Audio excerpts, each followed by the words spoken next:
자, 스터디 챌린지 학생들을 위해서 진행되는 올해 11월 모의고사를 대비하여 2019년 11월 고등학교 2학년 학력평가 모의고사 풀이를 시작하도록 하겠습니다. 먼저 전체적인 문제는 작년 2020학년도 모의고사보다는 범위가 많습니다. 저번에 한번 얘기했지만 작년 같은 경우는 개학 날짜가 한 달 정도 뒤로 미뤄졌기 때문에 그만큼 범위가 더 줄었고요. 근데 뒤에 보면 16번이나 그다음에 19번 이런 부분에서 오다는 부분까지 포함되어 있어서 더 넓은 범위를 되어 있습니다. 그래서 아마 올해도 범위가 선택 파트까지는 들어갈 수 있라 생각됩니다. 자, 그럼 1번부터 먼저 한번 같이 보도록 하겠습니다. 자, 1번에 보면 그림 가는 강아지를 나는 강아지 로봇을 나타낸 것이다 라고 하면서 생명 현상의 특성에 대해서 묻는 문제가 되겠습니다. 자, 생명 현상의 특성은 지난 시간에도 한번 정리를 했었기 때문에 이 부분은 간략하게만 이제 다시 한번 짚고 넘어가겠습니다. 자, 첫 번째, 모든 생물은 세포로 구성되어 있다라는 것. 두 번째, 생물은 물질 대사를 수행한다 라고 하는 것. 이 물질 대사인 동화와 이화, 그 다음에 동화 같은 경우는 흡열 반응이 일어난다. 이화는 발열 반응이 일어난다. 라고 하는 것. 그 다음에 효소가 반드시 관여한다. 라고 하는 것. 그 다음에 세 번째는 생식과 유전. 자식을 놓고 그 자식이 부모를 닮습니다. 라고 하는 생식과 유전. 그 다음 네 번째는 하나의 수정란이 완전한 개체까지 이루어지는 발생과 어린 개체가 어른 개체로 되는 생장. 그다음 다섯 번째는 외부 자극에 대해서 그에 맞는 반응을 합니다. 자극에 대한 반응.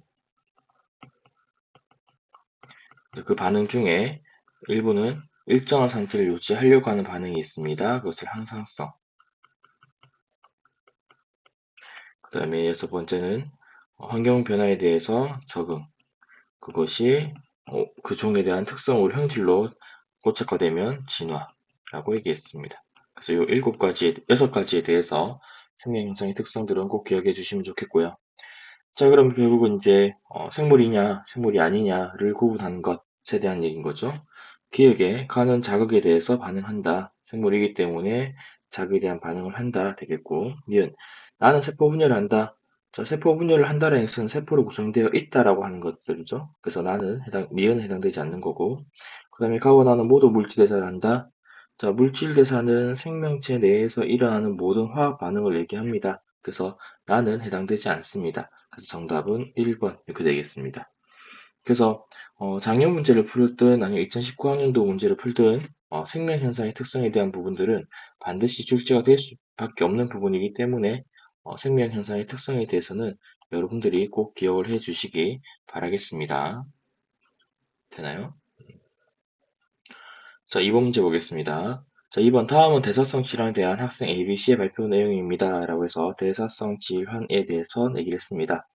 그래서 대사성 질환의 정의인 물질 대사의 이상으로 발생합니다. 라고 하는 A 학생의 얘기 맞고요. 그다음 B 학생의 당뇨병은 대사성 질환입니다. 그래서 당뇨병 예시를 들었습니다. 당뇨병 말고 대사성 질환에 해당되는 것이 뭐 비만이라든지 아니면 고혈압, 그다음에 고지혈증 이런 것들이 대사성 질환의 예시에 해당된다라고 했습니다. 그 다음에 비만은 대사성 질환의 원인이 될 수 있습니다. 라고 하는 것. 그래서 정답은 5번이 되겠습니다. 그래서 대사성 질환에 대해서 되게 뭐 평이한 정도의 문제였고 정의 정도 보는 문제입니다. 되나요? 자, 3번 문제. 자, 그림은 사람에게서 일어나는 물질 대사 가나다를 나타낸 것이다. 이거는 우리가 작년 문제 풀었을 때도 비슷한 유형의 문제가 나왔었던 걸로 기억이 납니다. 자, 그래서 포도당이 산소랑 만나서 이산화탄소와 물로 됩니다. 자, 얘는 예시는 세포호흡이 되겠죠. 자, 이러한 물질 대사를 우리는 이화작용이라 얘기한다. 라는 것.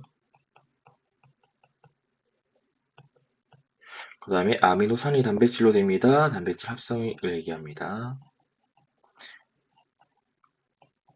그래서 작년 문제는 요 가와 나의 사례가 나왔던 걸로 기억이 나거든요. 맞나요? 자, 그 다음에 그럼 얘는 동화작용. 그 다음에 하나 더 있습니다. 지방이 지방산과 모노글리세리드로 분해됩니다. 이걸 우리는 소화라 얘기를 하죠. 소화 또한 이화작용. 자, 그러면 2019학년도와 2020학년도 문제에서 비슷한 유형이 나왔기 때문에 여기서 만약에 한 가지를 더 추가한다 한다라면 이렇게 되겠죠. 예를 들어서 이산화탄소와 물을 재료로 포도당과 산소를 만들어냅니다. 됩니까? 그럼 요 반응은 세포 배성 반대 반응이 되겠죠. 이거는 광합성이 되겠고 예시는 물질사로는 동화작용이 될 겁니다. 되나요? 그래서 요 네 가지 예시들 기억을 해주시면 좋겠습니다. 이화작용의 예시, 그 다음에 동화작용의 예시. 되나요? 자, 그럼 문제 봅시다. 기억. 가에서 에너지가 방출된다. 자, 이화작용은 에너지 방출이라고 얘기를 했었습니다. 그래서 에너지 방출을 우리는 발열 반응이다 라는 에너지 대사로 얘기를 했었습니다. 발열 반응. 그럼 니은 나는 이화작용이다. 나는 동화작용이 되겠고요. 그 다음 다에서 효소 사용된다. 그래서 반드시 물질 대사에서는 효소가 관여합니다. 라는 특성을 가지고 있더라. 라고 하는 것. 그래서 2019년, 2020년 비슷한 유형의 문제가 나왔다라면 올해 2021년에도 비슷한 유형의 문제가 나오지 않을까라고 생각이 듭니다. 그래서 물질 대사에서는 동화작용과 이화작용, 그 다음에 에너지 대사까지 연관 지어서 그냥 기본적 형태는 꼭 기억해 주시면 좋을 것 같습니다. 자, 4번 문제입니다. 그림 가와 나는 각각 귀납적 탐구 방법과 연역적 탐구 방법 중 하나를 나타낸 것입니다. 작년 문제는 예시를 보여주고 이게 귀납적 탐구 방법이냐, 연역적 탐구 방법이냐를 찾는 문제였다면 지금 아예 두 개의 사례를 동시에 보여주고 비교하는 유형의 문제가 되겠습니다. 되나요?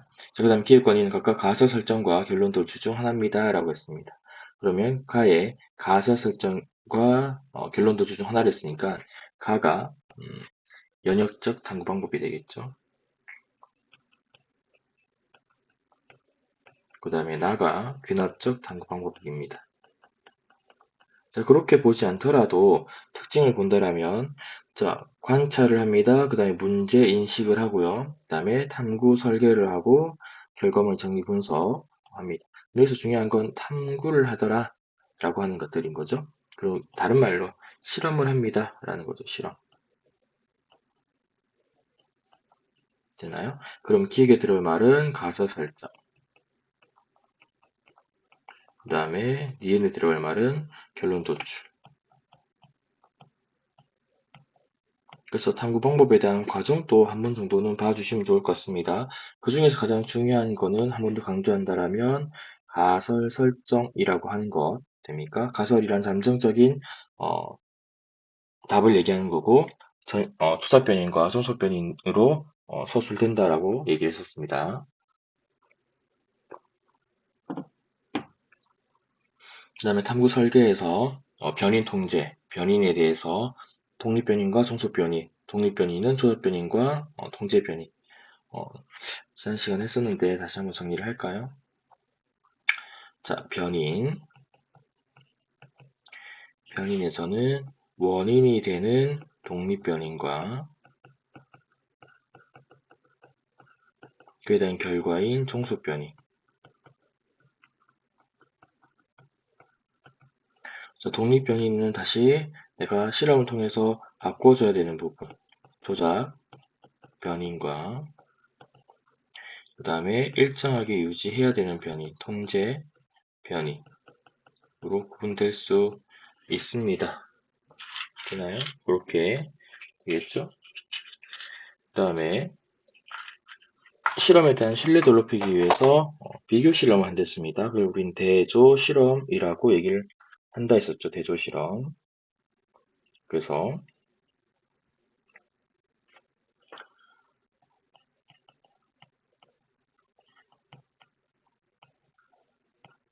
대조 실험에서 아무것도 가하지 않을 자연적인 집단을 대조군이라고, 그 다음에 인위적인 조작을 가한 집단을 우리는 실험군이다라고 얘기를 한 데 있었습니다.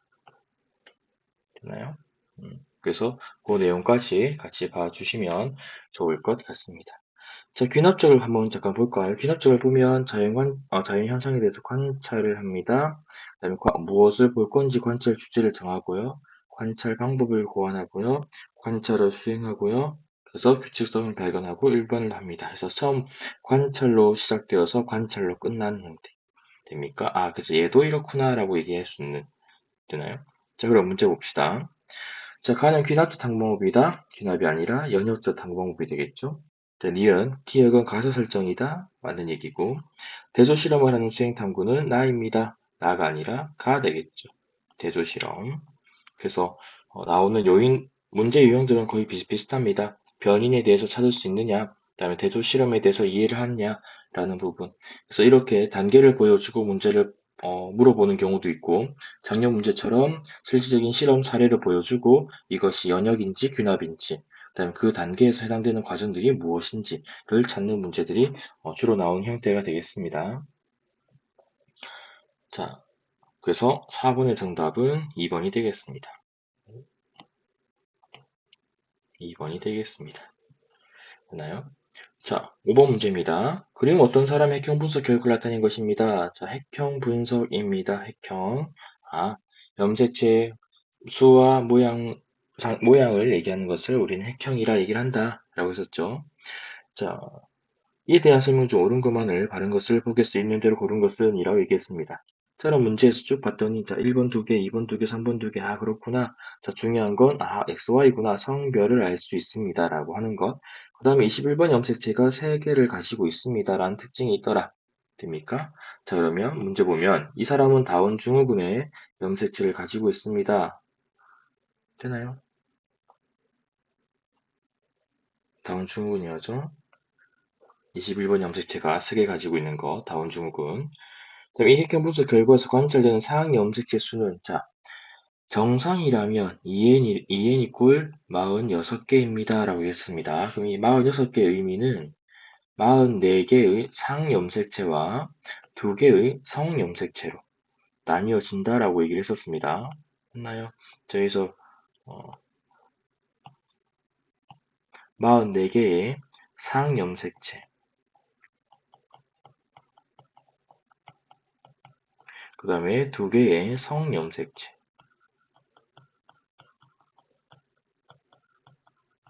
자, 이 문제에서는, 여기에서는 2n 플러스 1입니다. 자, 이 플러스 1의 의미는 뭐냐면, 자, 47개죠?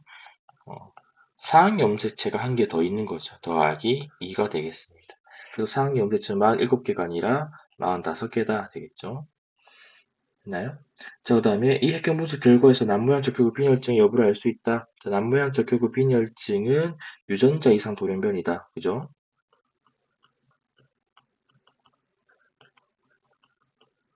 그래서 유전자 이상 정도는 핵경 분석 통해서 알 수 없습니다.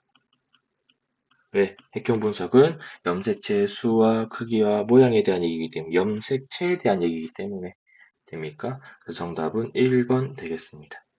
됩니까? 그래서 이 부분은 우리가 2학기 때 진도했던 부분들이니까 잘 정리해 주시면 좋을 것 같습니다. 되나요? 자, 6번 문제입니다. 자, 생태계 관련된 문제가 이제 나왔습니다. 자, 그림 어떤 지역에서 생태계 구성 요소에 대한 질문입니다. 생태계 구성 요소 됩니까? 그래서 생태계 구성 요소의 생태계의 가장 작은 단위로 우리는 뭐라고 부른다? 그렇죠? 객체라 됐습니다. 자, 이 객체가 모여서 형태를 이루어지는 게 객체군이고요. 자, 이러한 객체군들의 집합을 우리는 군집이라 합니다. 이러한 군집에 비생물적 요소까지 포함이 되면 환경적인 요소까지 포함되면 우리는 생태계라고 한다 했습니다. 됩니까? 그래서 이 일련의 과정들 기억을 해주시면 좋겠고요. 그래서 생태계의 가장 최하 단위는 개체다. 독립된 생명활동을 유지할 수 있는 것을 우리는 개체라 한데 썼습니다. 그럼 가나다는 개체, 군집, 개체군을 순서 없이 나타낸 것입니다. 했습니다. 그래서 가가 개체, 코끼리 한 마리. 나는 코끼리 무리를 개체군. 그러면 코끼리뿐만 아니라 기린도 있고요, 사슴도 있고 있습니다. 자, 이를 달을 군집. 이렇게 문제에서 개체, 군집, 개체군이라고 얘기했기 때문에 자, 이에 대한 설명 중 옳은 것만을 보길 수 있는 대로 골라라 했습니다. 가, 개체이다. 맞는 얘기죠. 나, 동일한 종으로 구성되어 있습니다. 자, 우리 개체군 설명할 때 반드시 강조했었습니다. 동일한, 같은 종으로, 동종으로 구성되어 있다라고 강조했었습니다. 그 다음에 다는 한직에 사는 여러 개체군의 모임입니다. 이게 군집에 대한 정의가 되겠습니다. 정답은 5번. 됩니까? 그래서 첫 페이지 문제들은 신속하고 정확하게 빨리 풀고 넘어가야 뒤에서 나와 있는 미도 문제에서 시간을 충분히 확보할 수 있더라라고 하는 거니까 어, 실수하지 않고 빨리 넘어갈 수 있는 부분들이 되게 중요할 것 같습니다. 자, 이 페이지 이제 7번 문제입니다. 자, 그림은 활동 전이가 발생한 신경세포의 축삭돌기 한 지점에서 측정한 막전이 변을 나타낸 것입니다. 그래서 활동 전이에 대한 내용이 되겠죠. 됩니까? 지금 우리가 지난 시간에 한번 얘기를 했었습니다. 다시 한번 얘기를 할까요? 자, 마이너스 70mV를 유지하고 있는 변화가 없는 상태를 우리는 분극이다 라고 얘기했습니다. 분극. 그 다음에 막전이가 상승하는 구간을 우리는 탈분극, 분극을 벗어납니다. 그래서 탈분극. 그 다음에 다시 이제 내려오는 것을 우리는 재분극. 그 다시 원래 상태로 돌아온 분극. 이 과정들을 반복한다라고 했었습니다. 기억나나요? 자, 그러면서 분극 상태는 이렇게 설명했었죠. 자, 다시 해보겠습니다. 자, 분극.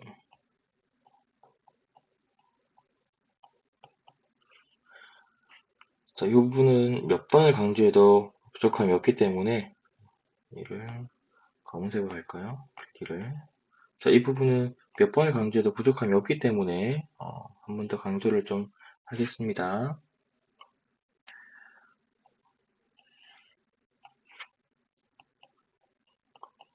자, 첫 번째 분극. 자, 그림을 일단 쌤이 좀 간략하게 그리겠습니다. 자, 바깥쪽을 위를 세포 밖이라 얘기를 하고 안쪽을 세포 안이라 하겠습니다. 아래쪽을. 자, 여기에 이제 세포 막이 있고 그 막에 단백질들이 이렇게 이제 세 가지 있습니다. 네 가지를 그릴까요? 자, 하나는 나트륨 이온, 칼륨 이온 펌프. 그 다음에 하나는 나트륨 이온 통로. 또 다른 하나는 두 개는 칼륨 이온 통로. 자, 이 순서는 동일하게 설명을 좀 하겠습니다. 자, 분극 상태는 나트륨 이온 칼륨 이온 펌프를 통해서 나트륨 이온은 밖으로. 자, 반드시 방향 기억해 주세요. 그 다음에 칼륨 이온은 안으로. 펌프를 통해서 안으로. 됩니까? 자, 이때 펌프이기 때문에 무엇을 사용하냐면 ATP를 사용해서 댓글이 안 보이네요. 에너지를 사용해서 자, ATP로 분해하면서 나오는 에너지를 가지고 나트륨 이온은 안에서 밖으로, 칼륨 이온은 밖에서 안으로 가지고 온다. 자, 근데 분극 상태에서는 이 나트륨 이온 통로는 닫혀 있습니다. 나트륨 이온이 들어오지 못해요. 그 다음에 일부 칼륨 통로가 열려 있습니다. 그래서 칼륨은 나갑니다. 일부는 닫혀 있지만 됩니까? 자, 그렇게 되면 상대적으로 나트륨은 나가는데 들어오지 못하고 칼륨은 들어왔는데 다시 나가버립니다. 그래서 바깥쪽은 플러스 전하를 띄게 되고 안쪽은 마이너스 전하를 띠게 되는 상태. 이 상태를 우리는 분극이다 라고 얘기를 하고요. 그 다음에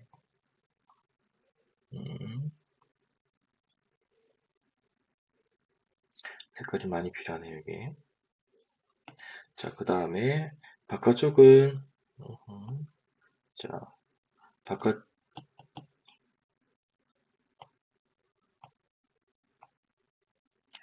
자,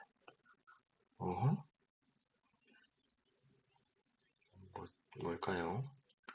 자, 하겠습니다. 자, 바깥쪽은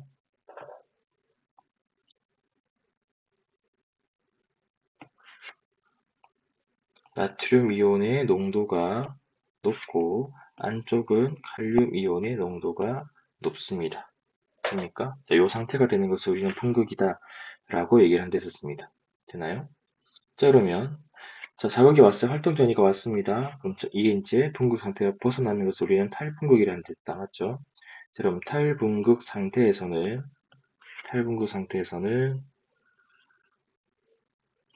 자, 마찬가지로 위에를 세포 밖이라 얘기를 하고 아래를 세포 안이라 얘기를 합니다. 자, 이 안과 밖의 의미는 바뀌어질 수 있습니다. 문제에 따라서 이온의 이동 방향을 가지고 우리가 안이다 밖이다를 다시 찾아야 되는 문제가 나올 수도 있습니다. 자, 순서는 동일하고요. 자, 그럼 여전히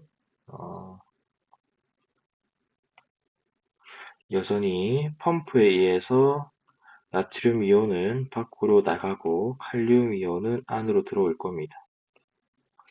되나요? 그 다음에 분구 상태에 벗어날 수밖에 없는 이유는 나트륨 이온 통로가 열리면서 나트륨 이온이 안으로 와락 들어올 겁니다.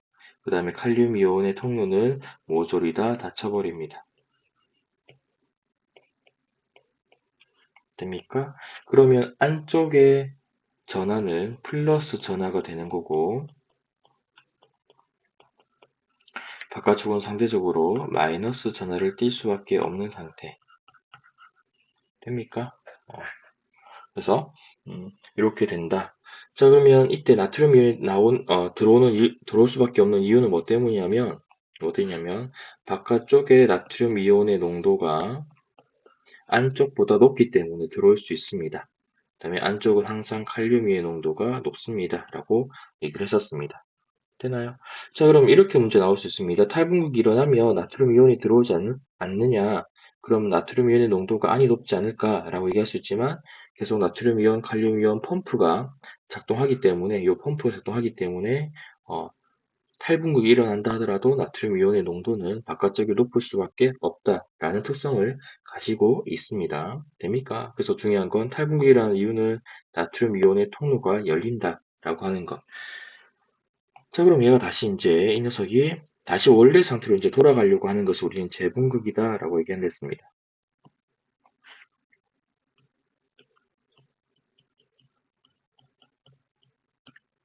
재분극. 자, 그럼 다시 세포 안과 밖을 한번 구분 지어 보겠습니다.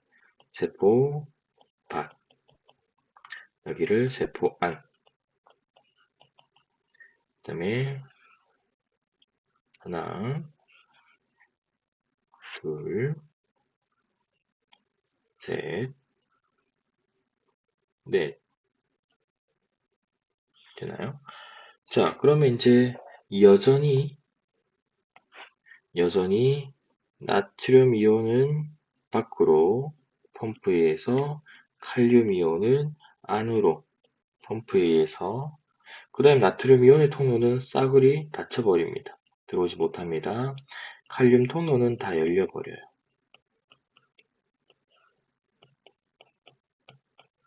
되나요? 자, 그럼 이제 어떤 일이 발생한다? 그렇죠. 안쪽에서는 양성자가 다 밖으로 나가는 상황이기 때문에 안쪽은 마이너스 전하로 가려고 되고요. 바깥쪽은 플러스 전하를 유지한 쪽으로 바뀌어버립니다.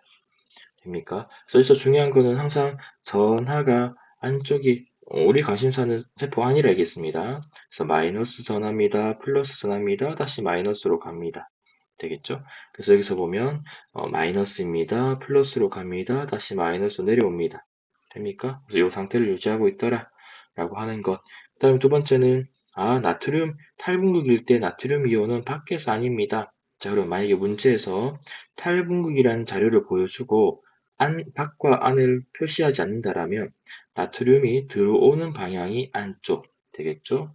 반대로 재분극을 보여준다라면 칼륨 이온이 나가는 쪽이 바깥쪽 됩니까? 그래서 세포 안과 밖을 이게 문제 기읍과 니은이라 표시해 준다라면 기읍과 니은이 각각 어딘지도 찾는 문제가 나올 수도 있습니다. 되나요? 자, 그럼 문제 볼게요. 자, T1일 때 이제부터 내용 정리랑 같이 한번 보겠습니다. 자, T1일 때 분극 상태죠. 세포막을 통한 칼륨 이온의 이동은 없다. 자, 일단은 일부의 칼륨 이온 통로가 열려있다 했습니다. 그래서 없다라는 건 틀린 거죠. 됩니까? 그 다음에 명확한 건 뭐냐면 자, 세포막을 통한이라 했습니다. 그럼 이 세포막을 통한이라는 의미는 뭐냐면 통로 단백질이나 이온 통로 단백질이나 또는 펌프 포함해서입니다.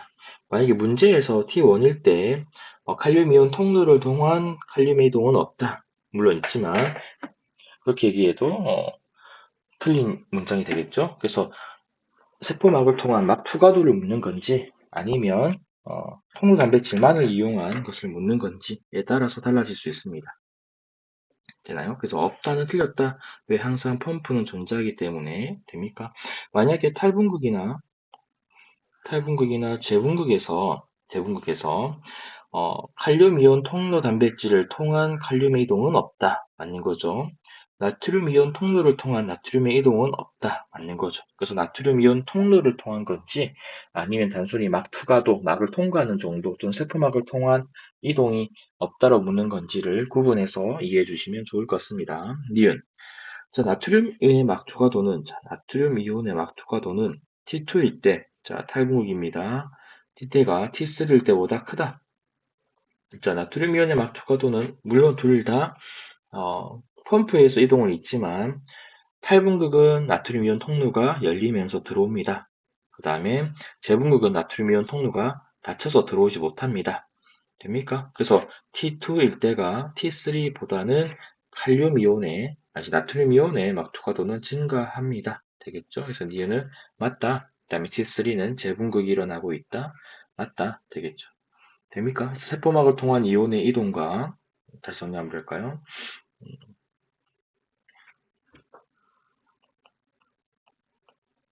세포막을 통한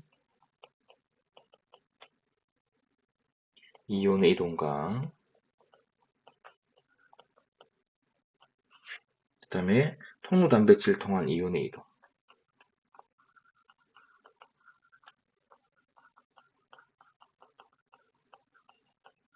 통로 단백질을 통한 이온의 이동.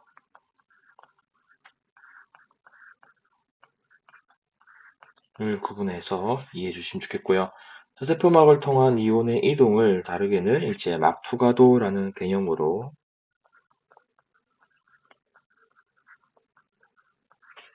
많이 묻기도 하니까 요 두 개의 차이 기억해 주시면 좋겠습니다. 됐나요? 자, 그 다음에 8번 문제입니다. 자, 표는 질병의 특징 세 가지를 질병의 특징, 그 다음에 나는 가에서 질병 ABC의 특징의 개수를 나타낸 것입니다. ABC는 각각 결핵, 독감, 무좀 중 하나입니다. 자, 결핵은 결핵균에 의한 세균에 의한 것이다 라고 있고요. 독감은 바이러스에 의한 것이다 라고 있고요. 무좀균은 곰팡이, 균류에 의해서 일어난다. 그래서 지난 시간에 정리했던 바이러스, 병원체에 대한 바이러스,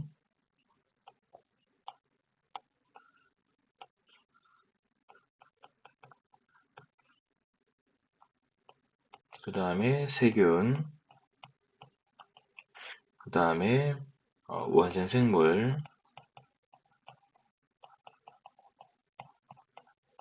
그 다음에 균류, 곰팡이. 되나요? 변형된 단백질이 프리온도 있다 하지만 그거는 시험에 나온 적이 없었습니다. 이렇게. 자, 그러면 감염성 질병이다 라고 얘기하는 것은 결핵도 해당되고요. 그 다음에 독감도 해당되고요. 그 다음에 무좀도 해당됩니다. 첫 글자만 쓸게요. 자, 병원체는 곰팡이다 라고 하면 얘는 무좀에 대한 해당이고, 병원체는 세포로 되어 있습니다. 그러면 바이러스를 제외한 세균과 무좀이 되겠습니다. 자, 그러면 특징의 개수 세 가지를 다 포함하고 있는 것은 뭐죠? 무좀, 무좀, 무좀 되겠죠. 그래서 A가 무좀 되나요? 그다음에 한 개만 가지고 있는 것은 요 위에 거밖에 없는 거죠. 그래서 C는 독감, 그다음에 B는 결핵 되나요? 이거 하나를 잘못 썼네요. 세균이 아니라 결핵으로 써야 맞겠네요. 됩니까? 자, 그럼 이제 문제를 한번 풀어봅시다. 이에 대한 설명 중 옳은 것을, 그래서 A는 무좀이다. 맞죠? 다음 B는 B를 치료해서 항생제가 사용됩니다. B, 결핵, 세균에 의한 거니까 항생제 치료. 그럼 나머지도 한번 같이 볼까요? 바이러스는 뭐를 이용해서? 그렇죠. 항바이러스제. 그 다음에 세균은 항생제. 그 다음에 균류는 항진균제.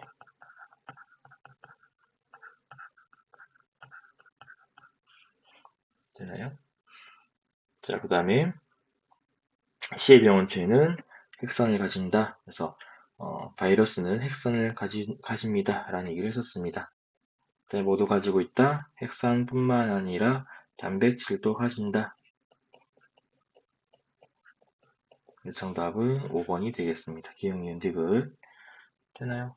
그 다음에 아까 7번 얘기하면서 하나 빠뜨린 게 요즘은 문제가 2학년 문제로 가끔 한두 번 정도 나오는데 2019년이나 2020년도 나오지 않지만 활동 전이의 속도 보여주고 라는 부분이 있었거든요. 그거는 뭐 나오면 우리가 아직 지금 이 문제는 안 나왔기 때문에 나오면 우리가 다음에 한번 풀어보는 기회를 가졌으면 좋겠습니다. 아직 우리 기출문제는 없었기 때문에 그것 또한 설명을 문제에 따라서 달라질 수 있는데 그것도 나중에 한번 대면으로 만나게 되면 그때 한번 설명하도록 하겠습니다. 그래서 8번 문제는 이렇게 마무리를 지을 수 있을 것 같습니다. 그래서 여러분들이 기억해 줄 것은 각 병원체에 대한 예시들, 그래서 결핵, 독감, 부조미, 각각 세균, 바이러스, 균류에서 일어난다 라는 정도는 꼭 기억해 주시면 좋겠습니다. 자, 9번 문제입니다. 그림은 정상인에서 호르몬 A의 분비 작용을 나타낸 것이다. 에 대한 설명 중 옳은 것은? 이라 물었습니다. 자, 혈장 삼투압의 변화, 즉 혈액의 농도 변화를 관련하는 것을 묻고 있습니다. 그래서 그 항상성에 대한 얘기인 거죠. 자, 우리가 앞에서 2020학년도 작년 기출 문제 같은 경우는 티록신이라고 해서 호르몬의 분비 분비 조절 기자, 그래서 음성 피드백에 대한 얘기를 나왔다라면 여기서는 실제적인 이제 얘기가 나오는 거죠. 이와 관련된 호르몬은 뭐냐면 콩팥에 작용하는 항이뇨 호르몬입니다.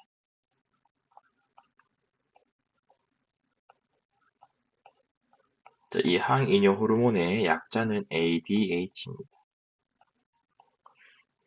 됩니까? 자, 그러면 얘 명칭 그대로 이뇨에 대해서 억제하겠습니다. 이뇨를 반대하는 호르몬입니다. 라고 해서 이 항이뇨 호르몬의 역할은 수분 콩팥에서의 수분 제흡수를 촉진시켜 줍니다. 중학교 때 배웠죠? 수분 제흡수를 촉진시켜 줍니다. 그러면 수분을 많이 재흡수를 할 거니까 오줌량은 어떻게 될까요? 당연히 오줌 생성량은 줄어들 수밖에 없습니다. 그러면 오줌량이 수분이 줄어드니까 오줌의 삼투압은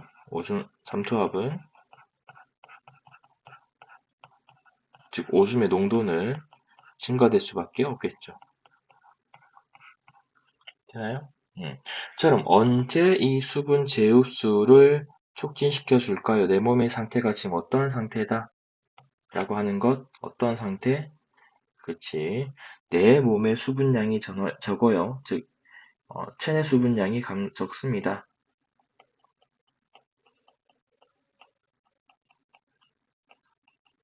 그럼 체내에 물이 적다는 얘기는 혈장 산투압이 높다라는 얘기겠죠.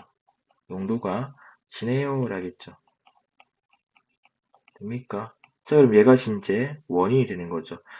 체내 혈장 삼투압이 증가되어서 이것을 이제 시상하부라는 곳에서 인지하여 내하수체 후엽이라는 곳에서 이제 분비하게끔 도와줍니다. 그럼 내하수체 후엽에서 항이뇨 호르몬이 분비되어서 콩팥에 작용을 하는 거고요. 그럼 콩팥에서 수분 재흡수를 촉진시켜 줍니다. 그러면 오줌량이 감소하고 오줌 삼투압은 증가하겠지만 이것이 목적이 아니라 그래서 그 물로 인해서 뭘 하겠다? 결과. 그렇죠. 혈장 삼투압을 떨어뜨리겠다.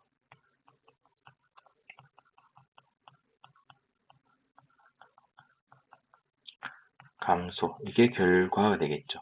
됩니까? 그래서 원인과 결과에 대해서 반드시 구분을 해서 이해를 해 주셔야 됩니다. 자, 이게 지금 항이뇨 호르몬에 대한 전반적인 내용이 되겠습니다. 그럼 문제를 한번 살펴볼게요. 자, A는 항이뇨 호르몬이다. 맞는 얘기죠. 아까 정의를 이렇게 썼고요. 그다음 콩팥에서는 A 표적 기관이 있다. 우리가 앞에서 작년 기출 문제 풀 때 각 기관에 대한 표적 기관이 있습니다.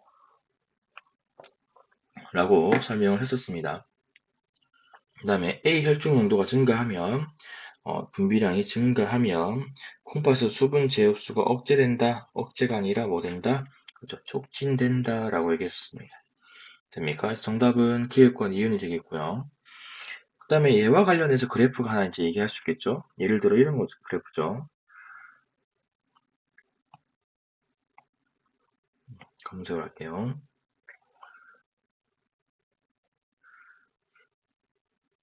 자, 반드시 그래프에서 X축이 원인에 해당됩니다. X축을 혈장 삼투압이라고 부를게요.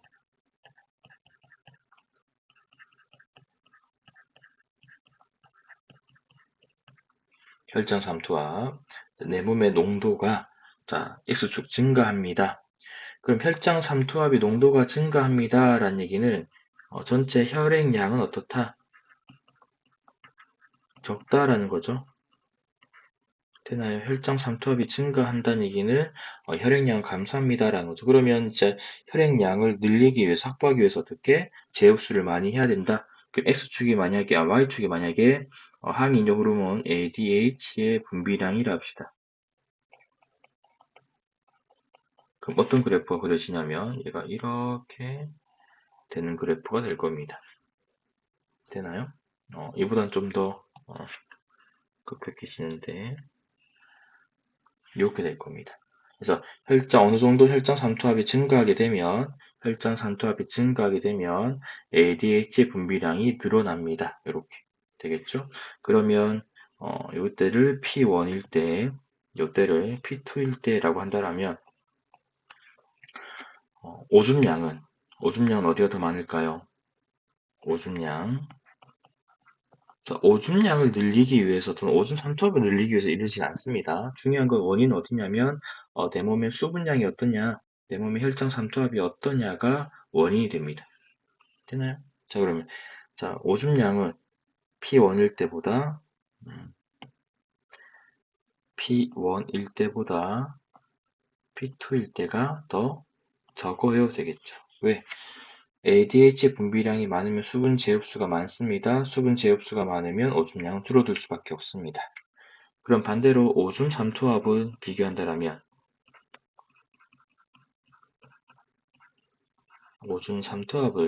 비교한다면 농도는 P1보다는 P2가 높아요. 진합니다. 이렇게 얘기할 수 있겠죠.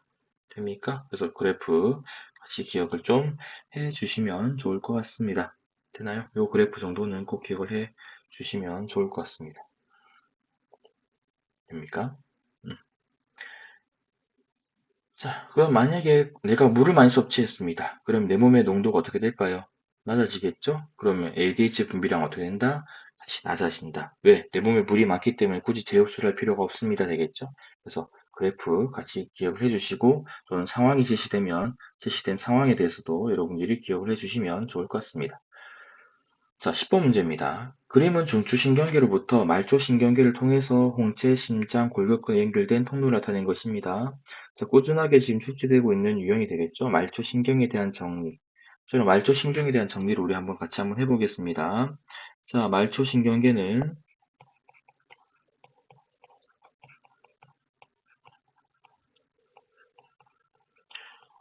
방향이 중심으로 향하고 있느냐에서 구심성,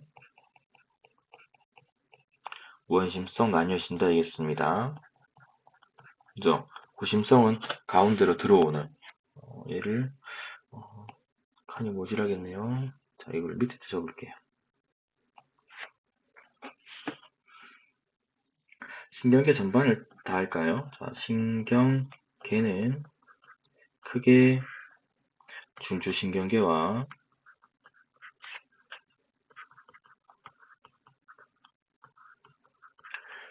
중추신경계를 센트럴 신경 뉴런계 시스템에서 CNS라고 많이 표현을 하더라고요. 그 다음에 말초신경계 글자가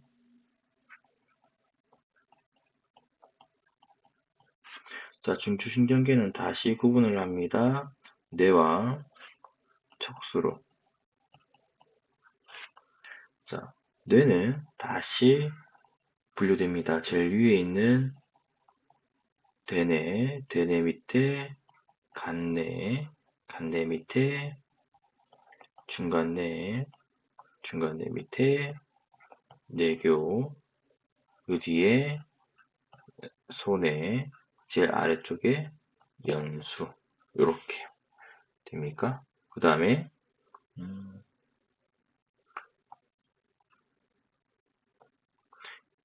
요 중간뇌 뇌교, 자, 요 중간뇌 뇌교 연수를 묶어서 우리는 뇌줄기 이렇게 얘기합니다. 중요하다라고 해서 됩니까? 자, 각각의 뇌에 대한 특징도 한번 간략하게만 정리하겠습니다. 대뇌 역할은 고등정신활동,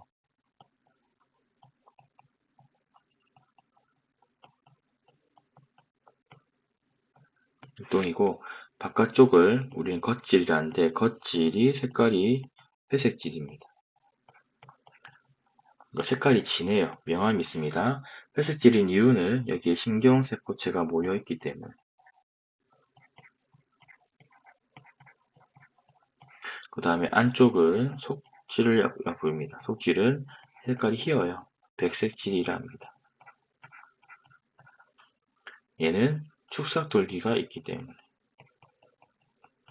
그래서 우리 앞에서 지난 시간에 뉴런 얘기할 때 길게 나와 뻗어져 있는 돌기를 축삭돌기라 얘기한댔습니다.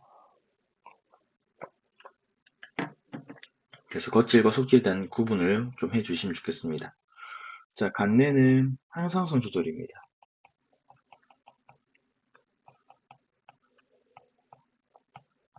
그와 관련되어 있고요.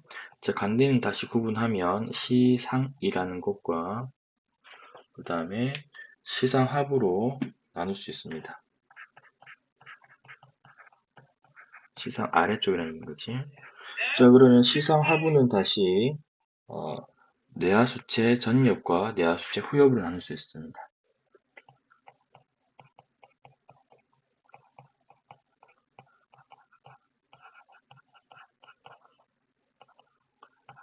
자, 뇌하수체 후엽에서 이제 등장하는 것이 뭐냐면 ADH, 항이뇨 호르몬이 나오는 거고요. 전엽에서는 TSH, 갑상샘, 자극 호르몬 되나요? 시상하부는 TRH, 우리 지난 시간에 했었습니다. 그 내용들 기억해 주시면 좋겠고, 간대는 항상 항상성 조절과 관련이 있다라고 하는 것. 상상 조절 얘기 나오면 간내 아니면 시상하부 이런 내용들은 나오는 부분이니까 기억해 주시고요. 그 다음에 중간내는 눈동자 움직임과 관련이 있습니다.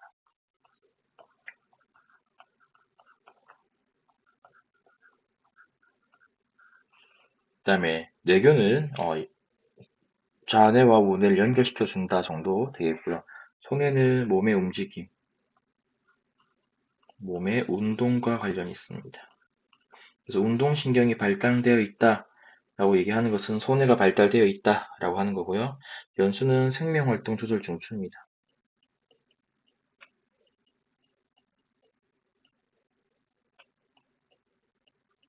그래서 소화, 순환, 심장을 뛰게 한다, 호흡을 관련한다 라는 것들은 다 모두 연수에서 통제를 하고 있습니다. 그래서 중요하다라고 해서 뇌줄기라고 얘기를 한다 했었습니다. 그 다음에 연수는 연수반사. 즉, 반사라는 것은 내 의지와 상관없이 일어나는 행동들을 반사랍니다. 그래서 목 위로 일어나는 반사, 예를 들어 침 분비라든지 이런 것들은 다 연수반사라고 얘기를 합니다. 하품 이런 것들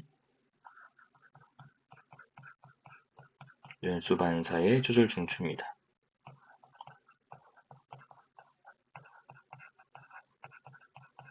됩니까? 그래서 간단하게 뇌를 정리하면 이렇게 될 것이고요. 뇌 기능은 뇌 부족까지는 문제 나온 적이 없기 때문에 일단은 이렇게만 봐주시면 좋을 것 같습니다. 자, 척수는 중추신경계와 말초신경계를 연결시켜주는 것을 우리는 척수랍니다. 척수는 척추뼈 속에 들어있는 신경다발을 척수라고 얘기해요. 그래서 그림에 보면 지금 요 부분 그림에서 요 부분들이 다 척수가 되겠습니다. 척수.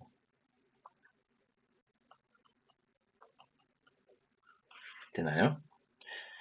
자, 그 다음에 그래서 척수에서 이제 중요한 건 뭐냐면 척수에서 중요한 건 겉질이 백색질입니다. 그 다음에 속질이 회색질입니다. 그러면 대뇌랑 반대인 거죠. 되나요? 그 다음에 척수 같은 경우는 이렇게 보통 H자 모양으로 얘기를 많이 하거든요. 이렇게 되어 있습니다라고 하는 부분에서 여기가 이제 속질입니다. 할 때, 자, 요 구심성 신경이 지나가는 곳, 구심성 신경이 지나가는 곳을 우리는 뒤쪽이다 그래서 후근이라 얘기를 하고요. 그 다음에 원심성 신경이 지나가는 곳을 우리는 앞쪽이다 해서 전근 이렇게 구분합니다. 그래서 이 부분이 시험에 나올지 안 나올지는 모르겠어요. 작년 문제, 재작년 문제 지금 보고 있는 중인데 그 척수에 관련된 부분 구체적인 기능까지 나온 적이 없지만 자, 요 후근으로 들어가는 것이 우리가 감각이라 했죠. 감각신경은 축삭돌기 중간에 신경세포체가 이렇게 있으면 우리는 이거를 감각신경이다 라고 얘기를 한다 했었습니다. 자, 그럼 반대쪽은 운동신경, 그래서 근육과 연결되어 있습니다. 됩니까? 그래서 전근과 후근을 찾는 문제도 간혹 나오긴 하는데 우리 기출 문제 풀이에서는 안 나오기 때문에 이렇게만 정리를 해주시면 좋을 것 같습니다. 됩니까? 자, 이제 본격적으로 이제 말초신경계에 대한 설명을 이제 하게 되네요. 그럼 얘를 좀 더 길게를 좀 빼겠습니다.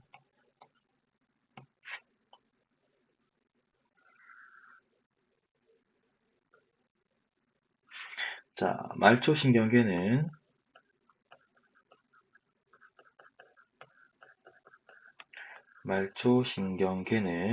다시 구분하여서 구심성이냐, 즉 바깥쪽에서 안쪽으로 들어가느냐, 아니면 원심성이냐, 중심에서 바깥쪽으로 명령을 전달하느냐에 따라서 나뉘어진다라고 얘기를 했습니다. 기억나나요? 그래서 원심성 신경. 자, 구심성은 대부분 감각신경이라 얘기를 했었습니다. 자, 원심성은 다시 두 가지로 나눌 수 있습니다.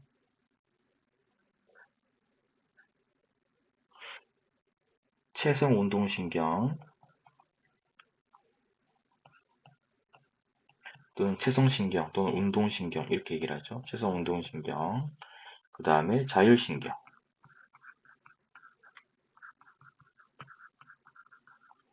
자율신경은 또다시 두 가지로 나눌 수 있습니다. 교감신경과 부교감신경으로.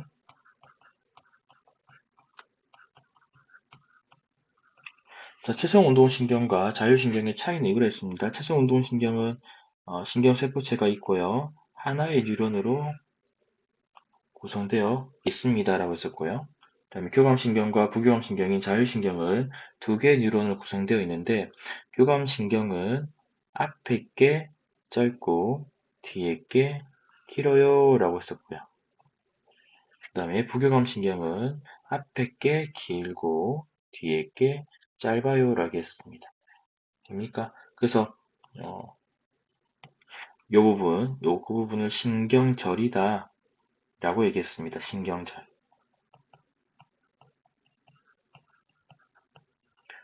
그래서 신경절이 기관 근처에 있으면 부교감이고 가까이 있으면 교감입니다. 라는 얘기를 했었습니다. 됩니까? 자, 그 다음에 이제 채성운동신경이나 교감신경은 신경절 이전에 신경세포체 이 부분이죠. 이 부분이 어디에 있냐면 척수에 있습니다. 척수, 얘도 척수 있고 부교감신경 같은 경우는 세 군데 있습니다. 중간에 있을 수도 있고요. 그 다음에 척수에 있을 수도 있고요. 그 다음에 연수에 있을 수도 있습니다. 자, 중간내에 있다는 얘기는 얘가 어디랑 연결되냐면 눈동자랑 연결되어 있으면 중간내. 자, 척수에 연결되어 있는 것은 방광. 그 다음에 연수에 있는 것은 심장, 폐 등등, 기타 등등등등등 되겠습니다. 됩니까? 그 다음에 우리 했던 게 각각 신경 전달 물질이 무엇이 분비되는데 라고 했을 때 체성 운동신경에서는 아세틸콜린, ACH 한 번만 적을게요. 아세틸콜린.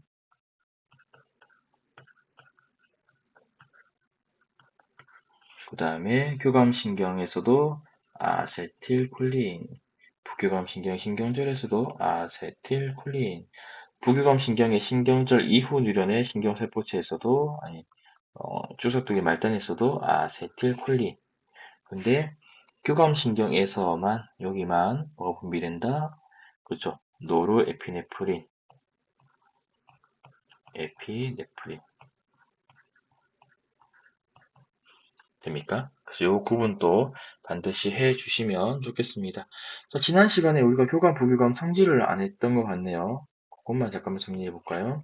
자, 교감 신경이 발달되었을 경우, 자극받았을 경우와 부교감 신경이 자극받았을 때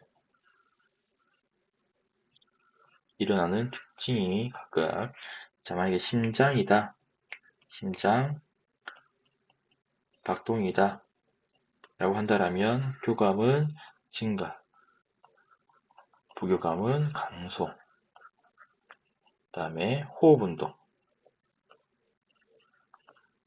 교감 증가, 부교감 감소, 소화액 분비, 교감 감소.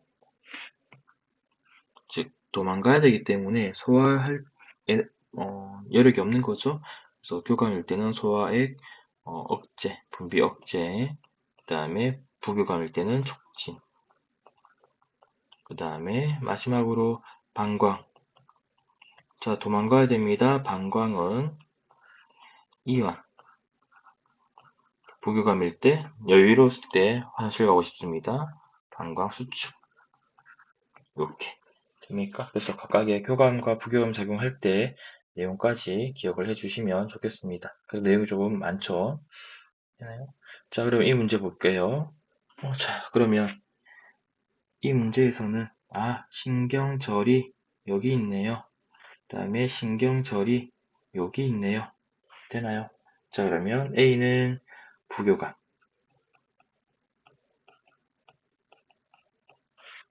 부교감신경, B는 교감신경, 그 다음에 C는 골격근과 연결되기 때문에 운동신경, 그 다음에 하나의 뉴런이죠. 됩니까? 자, 그러면 홍채랑 연결되어 있으니까 요 A는 어디 있냐면 중간내랑 연결됐겠죠. 중간내. 되나요? 그 다음에 나머지는 다 척수에 있다 했습니다. 자, 그럼 기억에 A의 신경세포체는 중간내에 있다. 맞죠? 그 다음에 B의 축소독이 말단식 분비되는 청경전달 물질은 아세틸콜린이다. 자, B. 교감신경의 요 끝부분에서 분비되는 신경전달 물질은 아세틸콜린이 아니라 뭐다? 그렇죠. 노르에피네프린.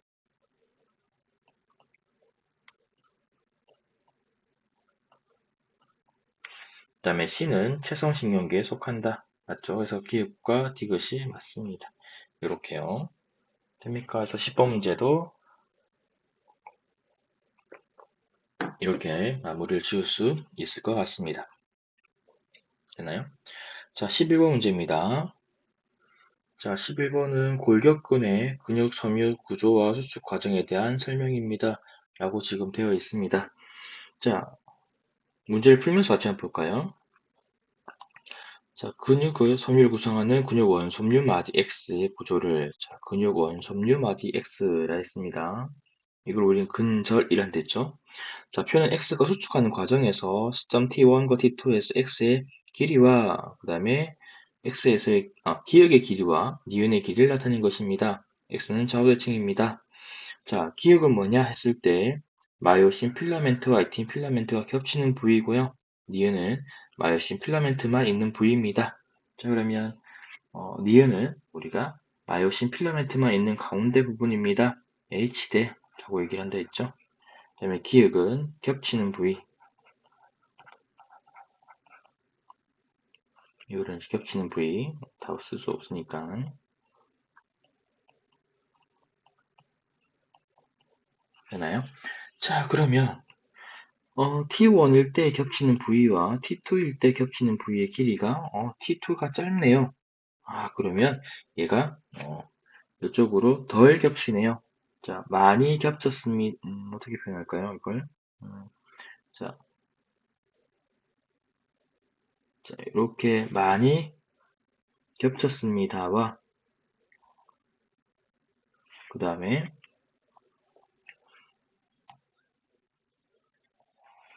얘는 그대로지만 얘가 적게 겹쳤습니다. 이렇게 되겠죠. 됩니까? 이 부분이죠. 많이 겹친 부위와 적게 겹친 부위. 되나요? 요만큼 뒤에가 더 늘어났습니다. 되겠죠. 됩니까? 그래서 T2가 이완했을 때, 뒤로 빠졌을 때, 그 다음 T1은 수축했을 때 되겠죠? 됩니까? 자, 그럼 요 길이의 변화가 얼마다? 그렇죠. 0.1이다. 그러면 이쪽으로 0.1, 이쪽으로 0.1이다 보니까 요 니은의 전체 변화는 얼마? 그렇죠. 0.2만큼 차이가 나더라. 되나요? 그렇게 될 수 있습니다. 자, 그럼 이에 대한 설명 중 옳은 것을 골라라 했습니다. 자, 기억. 이건 이제 외워주셔야 되는데, 근육 섬유는 여러 개의 해구를 가진 세포입니다. 이걸 이제 우리는 다핵세포라 얘기를 하거든요. 그래서 근육 세포에 대한 특징이 되겠습니다. 다핵세포. 핵이 여러 개예요. 됩니까? 자, 그래서 기억은 맞습니다. 자, 니은 X의 길이는 T1 수축했을 때와 T2 이완했을 때보다 길다. 반대죠. 이완했을 때 더 길어집니다. 되겠고. 자, T1일 때, T2일 때 X에서 A대의 길이는 이라고 물었습니다. 자, A대는 우리가 앞에서 2020학년도 문제 풀 때도 마찬가지였습니다. A대는 겹치는 부위 두 개와 H대 한 개로 이루어지는 거죠. 됩니까? 왜? A대가 요 부분을 묻는 거니까. 되나요? 그러면 자, T2일 때 물었으니까 T2 어떻게 두 개의 0.5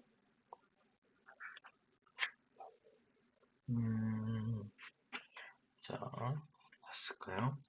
자, 두 개의 0.5 더하기 니은 0.6이니까 1.6이 되겠죠.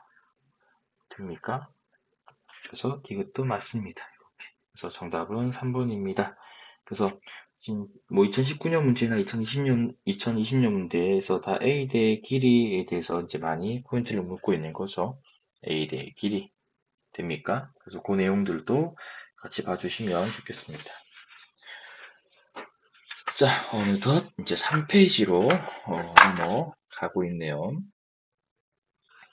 자, 3페이지 12번 문제. 다음은 정상인의 혈당량 조절에 대한 자료입니다. 라고 되어 있습니다. 되나요?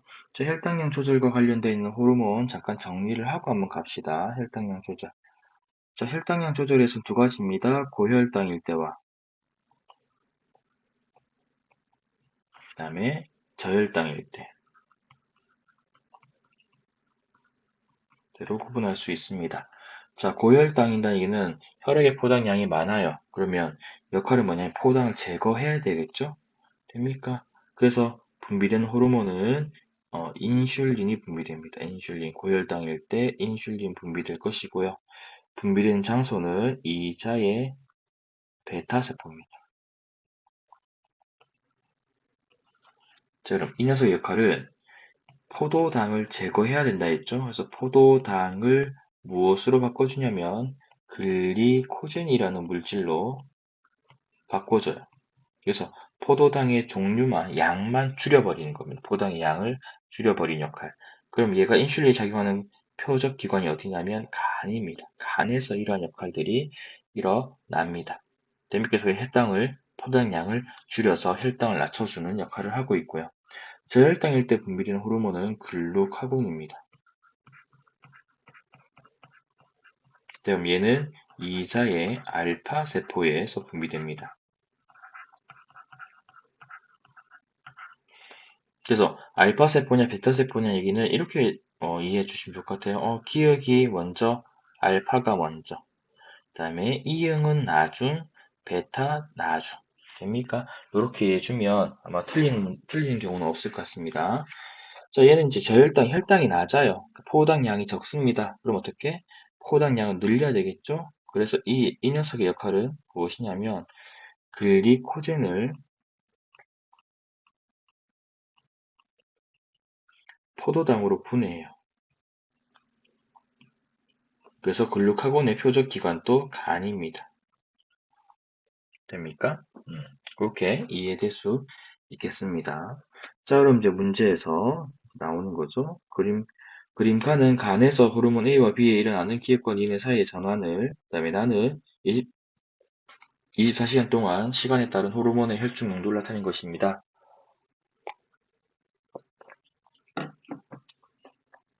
이제 문제에서 힌트 내렸습니다. 자, A는 이자의 알파 세포에서, B는 이자의 베타 세포에서 분비됩니다. 자, 알파 세포에서 분비되는 건 뭐라고요? 알파 세포에서 분비되는 거 앞이네, 글루카곤. 그래서 A는 글루카곤을 얘기하는 거죠.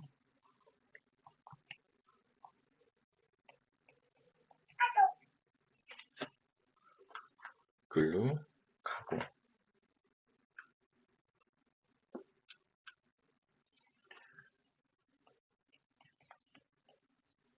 자, B는 베타 세포니까 인슐린. 되나요? 그러면 글루카곤은 무엇으로? 글리코젠을 포도당으로. 그럼 기억에 들어갈 말은 글리코젠. 그래서 글리코젠, 글루카곤 헷갈리지 않았으면 좋겠고요. 니은에 들어갈 말은 포도당. 그러면 인슐린은 포도당을 글리코젠으로, 포도당을 글리, 음, 인슐린은 포도당을 글리코젠으로. 그래서 포도당을 글리코젠으로. 되나요? 그래서 기억과 니은에 들어갈 말 했습니다. 그래서 문제 기억과 니은은 각각 글리코젠과 포도당 중 하나입니다. X는 A와 B 중 하나입니다. 했습니다. 자, 그럼 나란 얘기, 나에서 보면 얘기인 거죠. 자, 내가 식사를 했어요. 라는 얘기인 거지. 자, 식사를 했어요. 라는 얘기는 혈당량이 뭐 한다? 증가합니다.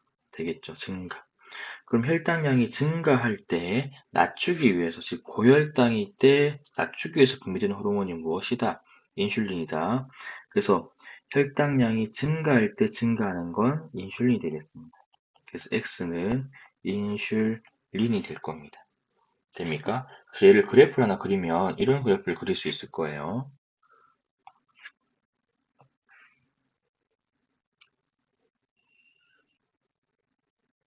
그래서 X축을 만약에 혈당량이라 합시다. 그럼 혈당량이 높아질 때 같이 높아지는 호르몬과 혈당량이 높아질 때 낮아지는 호르몬, 이 두 가지로 얘기할 수 있을 것입니다. 됩니까? 즉, 요 파란색은 혈당량이 낮을 때 분비한다는 것이고, 요 검은색은 혈당량이 높을 때 분비되는 호르몬이라는 거죠. 그래서 혈당량이 높을 때 분비되는 것을 낮추기 위해서 인슐린이 분비되는 거고, 혈당량이 낮을 때 분비량이 많아지는 것은 높이기 위해서 글루카곤이 분비되는 것. 됩니까? 그래서 Y축을 만약에 어, 호르몬 농도 이렇게 묻는다라면 되나요? 그래서 요 관련된 그래프도 기억을 해주시면 좋을 것 같습니다. 그럼 문제 한번 볼게요. 기억은 포도당이다. 포도당이 아니라 글리코젠이다. 틀렸고, X는 기억이 니은으로 전환되는 과정을 촉진한다. 틀렸죠? 인슐린은 포도당이 글리코젠으로, 니은이 기억으로 되겠습니다. 그래서 니은도 틀렸습니다. 그 다음에 D은 A와 B는 기량작용을 통해 혈당량 조절한다. 자, 기량작용의 의미는 뭐냐면 한 기관에 작용하는 호르몬이 서로 반대되는 역할을 하는 것을 위한 기량작용이다 라고 했었습니다. 우리가 앞에서 봤던 요 교감, 부교감도 기량이에요. 심장에 작용하는데 하나는 증가, 하나는 감소, 서로 반대되는 역할을 하는 거죠. 호흡, 증가, 감소, 뭐 방광, 이완, 억제, 이와 수축, 서로 반대된 역할을 한다 해서 얘를 요 두 개의 작용을 우리는 묶어서 뭘 하냐면 길항작용이라 불러요.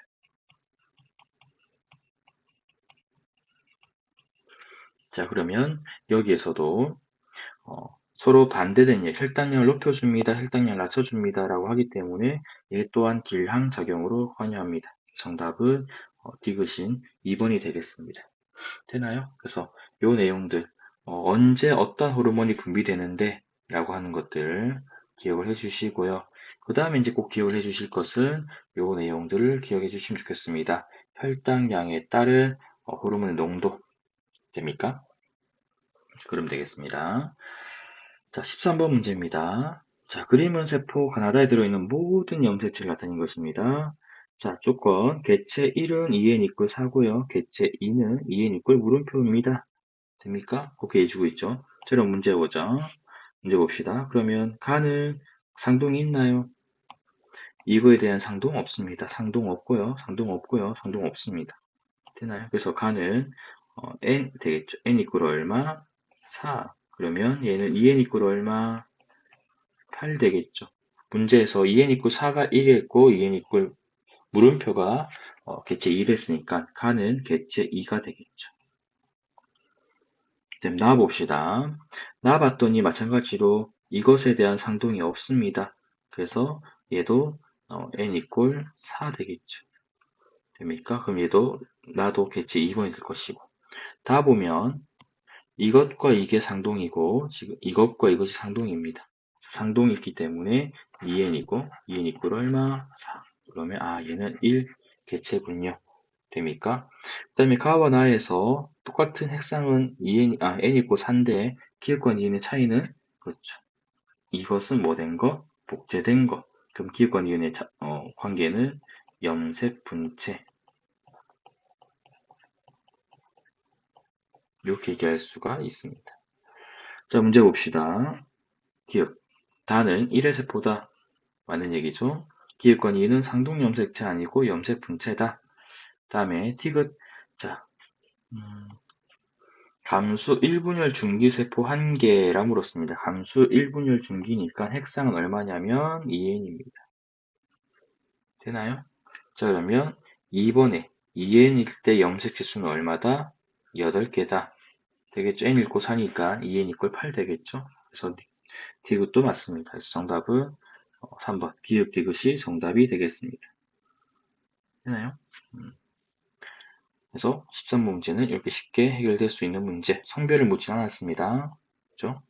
14번 문제, 그림 어떤 사람 항원 A에 감염되었을 때라는 방식의 일부를 나타낸 것입니다. 자, 이거 지난 시간 한번 정리를 했었습니다. 기억이 납니까? 그거 봐주시면 좋을 것 같고요. 자, 항원을 먹었습니다. 자, 뭐죠? 항원을 먹었습니다. 그럼 돼지세포가 왕 먹고는 나 이런 거 먹었어 라고 알려준다. 이걸 보조 T림프구라고 했습니다. 자, 보조 T림프가 두 가지 다 영향을 준다 했었습니다. 하나는 세포독성 T림프구, 하나는 B림프구에 영향을 준다 했었습니다. 됩니까? 세포독성 T림프구는 감염된 세포를 제거한다 했었죠. 그래서 세포를 파괴합니다. 그래서 가와 같은 면역을 우리는 세포성 면역 이렇게 얘기했었죠.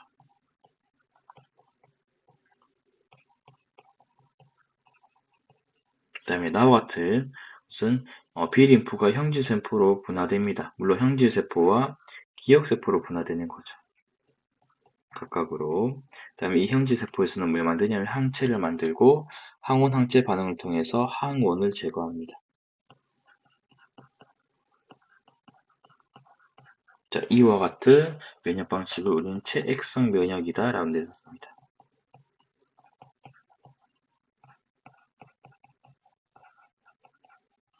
자, 이에 대한 설명 좀 옳은 거 골라라 했습니다. 기억. 대식세포의 식균 작용은, 자, 얘가 항원 A를 골라 먹는 게 아니라 다 먹어요. 다 먹고 제시를 해준 거기 때문에 이러한 것들을 우리는 비특이적 방어작용이다 라고 얘기를 한 데 썼습니다. 됩니까? 그래서, 방어작용은,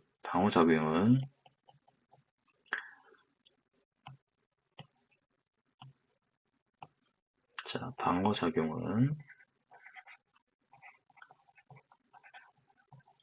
두 가지. 비특이적 방어작용.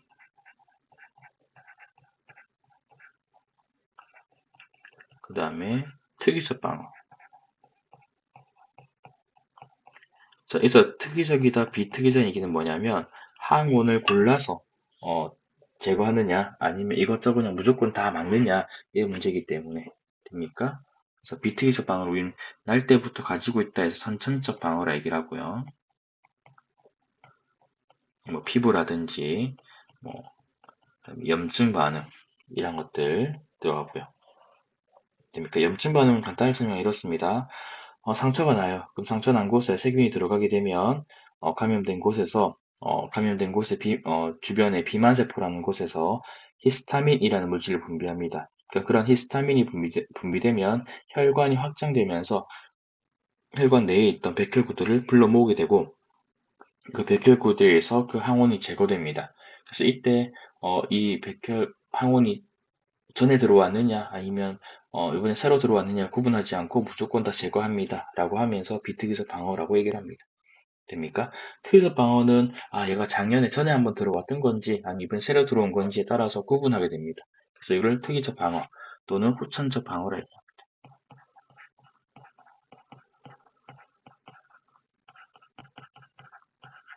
그래서 비특이적 방어에 관여하는 게 T림프구, 그 다음에 B림프구가 관여합니다.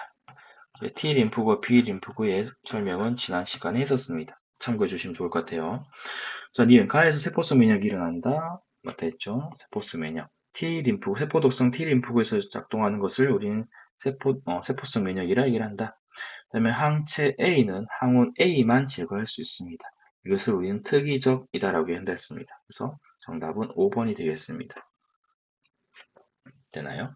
그래서 14번 문제. 자, 15번 문제 우리가 잘 알고 있는 체세포 분열에 관한 얘기입니다. 그림 가는 동물 EN의 체세포 분열 과정에서 핵 한 개당 DNA 상대량을 나는 이 동물에서 감수 분열 과정에서 핵 한 개당 DNA 상대량을 나타낸 것입니다. 그래서 이 둘을 비교해 보시오 라고 하는 거죠. 자, DNA 양이 2배로 증가하는 1 구간은 우리가 S기, S기 앞을 우리는 G1기, S기 뒤를 G2에서 M기 되나요? 자, 그 다음에 나는 감수 분열을 했습니다. 여기가 S기. 자, 그럼 여기가 첫 번째가 G1에서, 아니죠. 쏘리. G2에서 M1기. 그 다음에 두 번째 분열을 M2기. 감수 제2분열. 그럼 맨 마지막 단계로 우리는 생식세포, 이렇게 얘기한다 했습니다. 기억납니까? 자, 그러면 문제 보겠습니다. 기억 1시기에 DNA 복제가 일어난다. S기의 역할인 거죠. DNA 복제. 니은 이 시기에 상동 염색체가 분리된다. 자, 이 시기는 자, 첫째 부분의 과정입니다. 상동 염색체 분리가 아니라 염색 분체 분리인 거죠.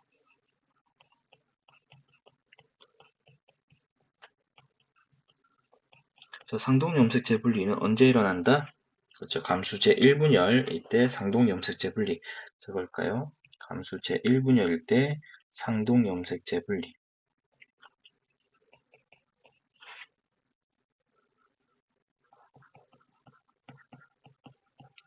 그래서 상동 염색체가 분리되기 때문에 핵상은 2n에서 n으로 바뀐다 얘기했었고요. 감수 제2분열은 염색 분체 분리.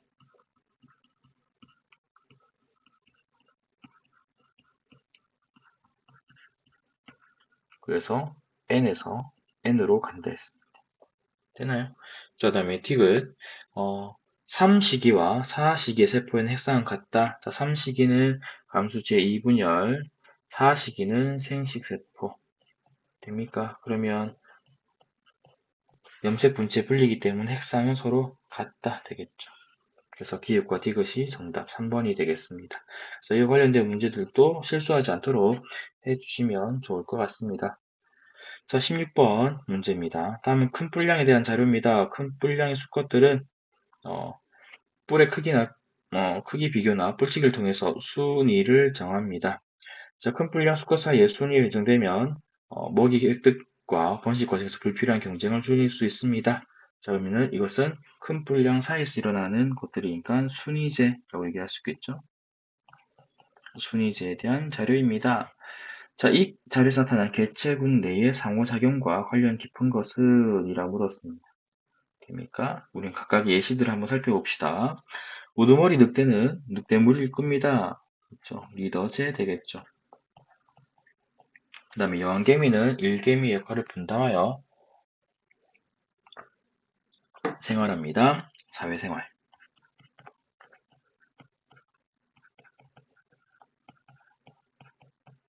그 다음에 사전 혈연관계에 대해서 모입니다. 가족생활.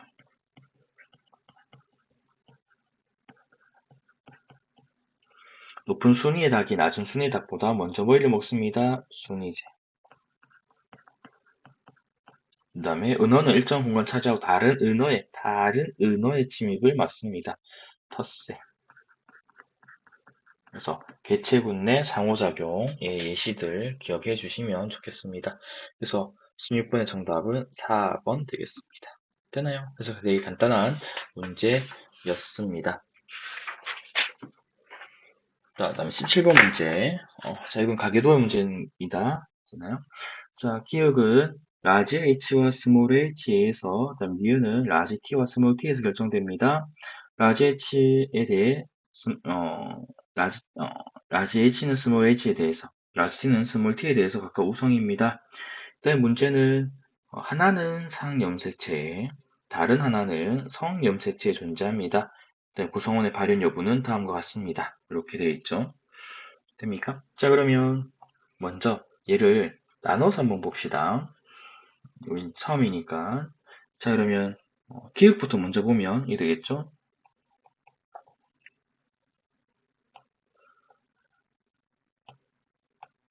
기억을 보면 자, 1번 정상, 2번 정상,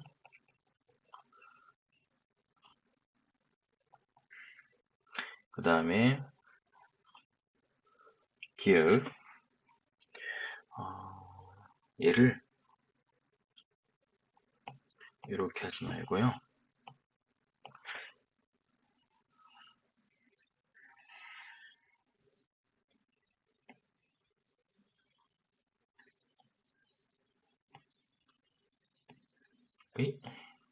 이렇게 돼요. 이것만 자르고 싶은데.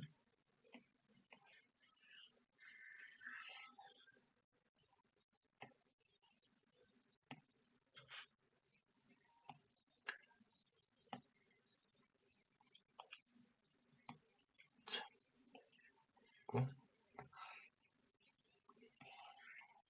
이렇게 할게요. 하나 더 필요하겠네. 딱 할게요.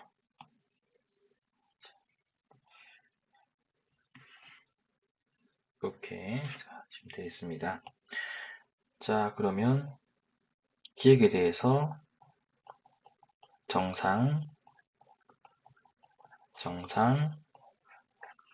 기억, 그 다음에 정상, 그 다음에 기억, 정상, 기억, 정상. 이렇게 지금 되어 있습니다. 맞죠? 자, 그럼 여기서 알 수 있는 사실은, 정상인 부모 사이에서 기억이 태어났습니다. 그 말은 정상이 기억에 대해서 우성입니다. 되는 거고요. 그러면 우성을 라지 h고 열성이 스몰 h 이렇게 했습니다. 되나요? 자, 얘가 만약에 성염색체 위에 있다라면 어떤 일이 발생할까요? 우리가 늘 얘기했었죠. 엄마가 열성 표현형이면 아들은 반드시 열성 표현형입니다.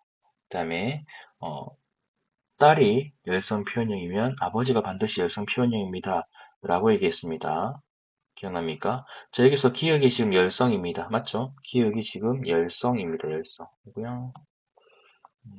기억이 지금 열성입니다. 그러면 5번 같은 경우는 5번은 스몰 h 되는 거죠. 그럼 하나 스몰 h 누구한테? 아버지한테. 그럼 아버지는 상염색체라면 어떻게? 아버지는 정상이 아니라 기억을 나타내야 되는 거죠. 그럼 기억이 상염색체가 아니니까 뭐다? 그렇죠. 얘는 성염색체가 아니라 상염색체 구성되겠죠. 다시 기억이 만약에 성염색체에 의한 유전이라면 5번이 스몰 h입니다. 맞죠? 그러니까 x 스몰 h. 그럼 하나는 x는 누구한테서? 아버지한테서. 그럼 아버지는 미안합니다. 아버지는 스몰 hy를 가져야 되기 때문에 정상일 수가 없어요. 됩니까? 그래서 성염색 유전이 아니니까 어떻게?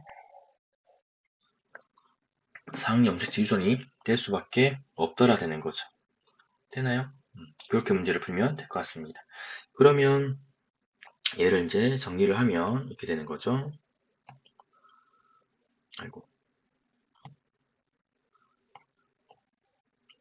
유전자형을 적어보시면, 자, 5번이 스몰 h니까 1번은 라지 h, 스몰 h, 2번 또 라지 h, 스몰 h.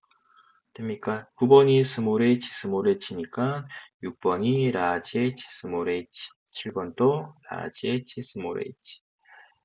4번이 스몰 h니까 8번은 라지 h, 스몰 h. 3번은 모르겠다. 되겠죠. 되나요? 자, 그 다음에 니은 봅시다. 자, 니은도 마찬가지로 한번 우리가 적어 보겠습니다. 파란색으로 해볼까요? 자, 니은 적으면 얘 정상이고요. 니은입니다. 그 다음에 정상이고.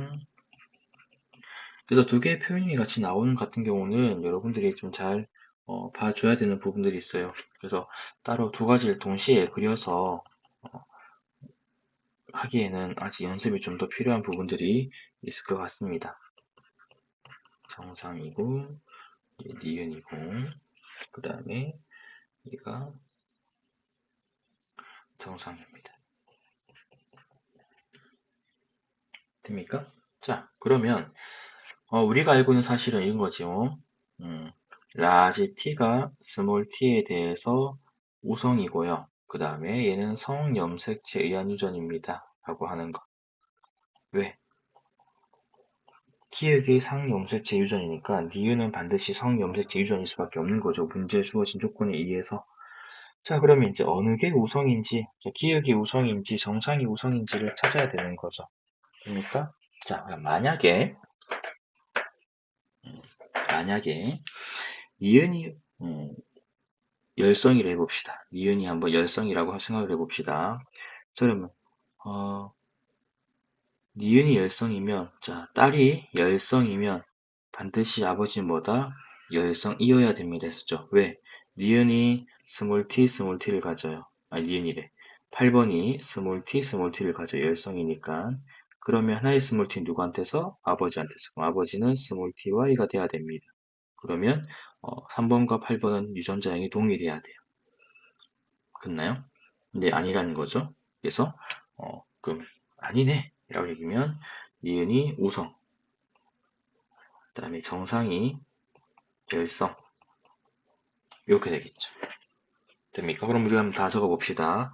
자, 명확하게 알 수 있는 것은 지금 정상입니다. 또는 아버지를 알 수 있습니다. 자, 그럼 아버지 정상이니까 small ty에 되겠고요. 그 다음에 5번이 정상이니까 small t, small t. 6번은 니은 가지고 있으니까 large ty. 수컷이니까, 남자니까. 그 다음에 7번 정상이니까 small t, small t. 8번은 large t는 가지고 있더라 되겠고, 3번은 small ty 되겠고, 되나요? 그 다음에 4번은 니은을 가지고 있는데, 7번이 정상이니까 large t, small t. 되나요? 그러면 8번은 large t는 엄마한테 가져온다라면 아빠한테 small t를 가져올 수밖에 없는 거죠. 이렇게. 그러면 9번은 정상이니까 small ty. 자, 이렇게 이제 유전자형을 각각 다 적을 수 있습니다. 되나요? 그럼 문제 한번 볼까요? 니은은 열성형질이다. 자, 니은은 열성형질이다. 아니죠. 우성이었습니다. 열성 아니고 우성. 그 다음에 2와 8에서 기억의 유전자형 같다. 자, 2번과 8번에서 기억의 유전자형은 같다. 맞죠? 그 다음에 9의 동생이 태어날 때 9의 동생, 그 6번과 7번인 거죠. 자, 여기서는 이 녀석과 이 녀석 되겠죠. 자, 6번과 7번에서 기억과 니은이 모두 발현될 확률을 물었습니다. 자, 기억은 상염색체, 니은은 성염색체니까 각각 따라해주면 되겠죠. 자, 기억이 발현될 확률은 어떻게 된다? 자, 라지 h, 스몰 h, 라지 h, 스몰 h 사이에서 나올 수 있는 자녀가 라지 h, 라지 h, 라지 h, 스몰 h, 스몰 h, 스몰 h가 1대 2대 1입니다. 자, 기억이 열성이니까 이거 되겠죠. 되나요? 그럼 기억이 발현될 확률 얼마? 4분의 1. 자, 이미 틀린 것 같다. 그죠? 자, 니은 봅시다. 니은이 발현될 확률은 어떻게? 라지 ty와 스몰 t, 스몰 t입니다. 그러면 라지 t, 스몰 t와 스몰 ty 되나요? 그러면 니은이 발현될 확률 되겠죠. 그러면 2분의 1. 그러면 4분의 1이 아니라 얼마? 8분의 1입니다. 되겠죠. 그래서 2번이 정답입니다. 그래서 이런 가계도 즉 성염색체 유전인 경우에는 우리가 꼭 기억해야 될 부분, 엄마가 열성이면 아들은 반드시 열성 표현입니다. 딸이 열성이면 아버지는 반드시 열성입니다. 라는 식의 표현은 꼭 기억을 해주시면 좋겠습니다. 됩니까? 자, 18번 문제. 다음은 학생 기획에서 리을, ABOC 혈통에 대한 자료입니다. ABOC 혈통은 서로 다르다 라고 얘기했습니다. 자, 우리 한번 지난 시간에도 이게 한번 정리를 했었는데 한 번 더 정리합시다. 자, 응집원이라는 게 있고요. 응집소라는 게 있습니다. 응집원은 적혈구에 있고요. 응집소는 혈장에 있습니다.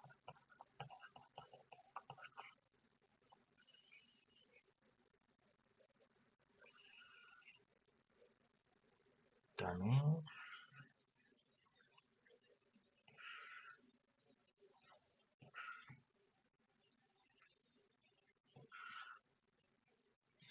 자, A형, 그 다음에 B형, AB형, O형.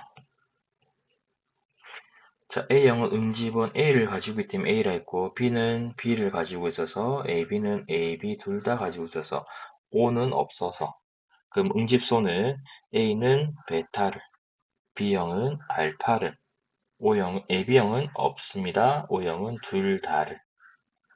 됩니까? 그 얘기 했었습니다. 자, 그럼 문제 보자. 기억의 혈장에는 응집소 알파가 있고요. 응집소 알파가 있습니다. 자, 그럼 응집소 알파를 가지고 있는 것은 누구다? 응집소 알파를 가지고 있는 것은 B형이다. B형과 O형입니다. 근데 응집소 베타는 없습니다 했습니다. 그래서 O형은 아니네 되겠죠. 됩니까? 그럼 기억은 B형. 자, 니은의 기억의 적혈구가 B와 니은의 혈장 섞으면 응집 반응이 일어나지 않습니다 했습니다. 그럼 어, 베타가 없어야 되는 거죠. 그럼 베타가 없어야 되는 것은 없는 것은 AB형이나 또는 B형. 근데 혈경 다르다 했으니까 니은에 들어갈 것은 AB형이 되겠죠. 됩니까? 그다음에 디귿의 적혈구와 리의 혈장을 섞으면 응집 반응이 일어납니다. 자, 그럼 지금 이제 남는 것은 AB형 했고요. 그다음에 B형 했습니다. 그리고 남는 것은 O형과 A형입니다. O형과 A형인데, 자, O형은 응집원이 없어요. 없어서 A형과 섞으면 반응이 일어나지 않습니다. 근데 A형의 응집원은 A이기 때문에 O형과 섞으면 반응이 일어납니다. 됩니까? 그래서 반응이 일어난다 했기 때문에 디귿이 A형이 되겠고요. 그다음에 리을이 O형이 될 겁니다. 됩니까? 그럼 그렇게 이제 문제를 다 구했습니다. 자, 문제. 니은은 AB형이다. 맞는 거죠. 그 다음에 디귿. A형의 혈액소, 응집소는 알파, 베타 모두 있다? 아니죠. A형이니까 뭐를 가진다? 알파 없다. 베타만 가진다. 되겠습니다.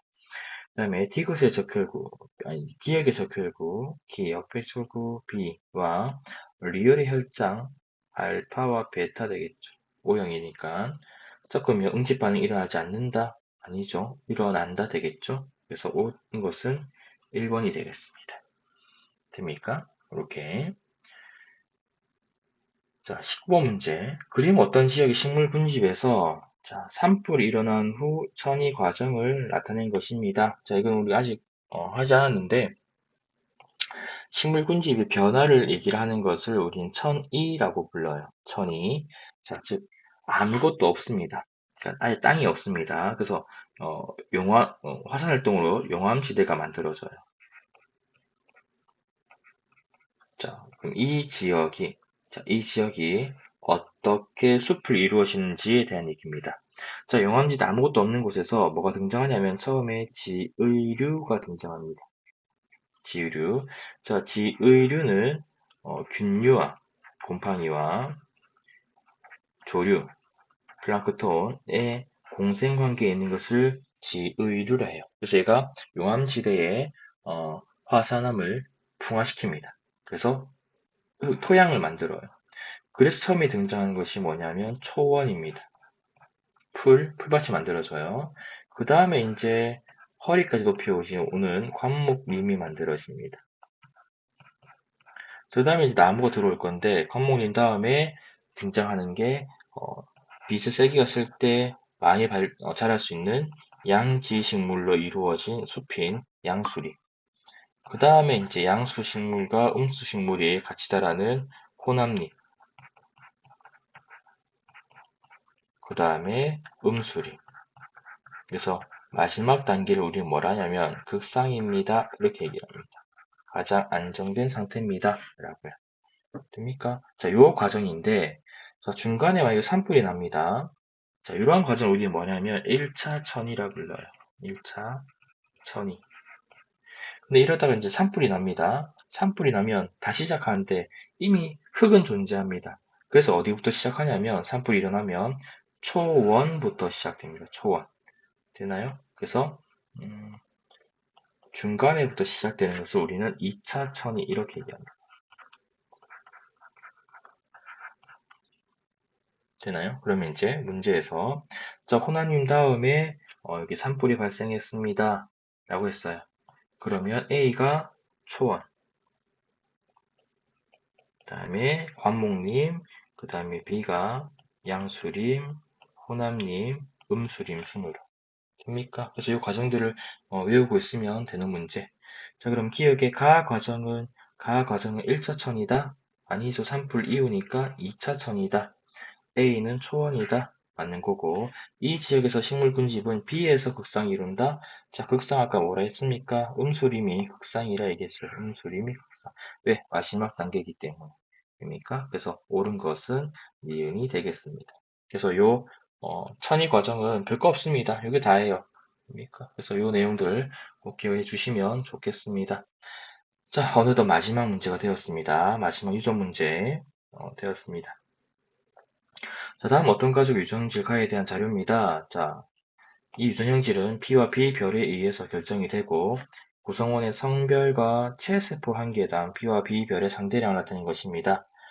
자, 봤더니 남자는 한 개를 가져요. 됩니까?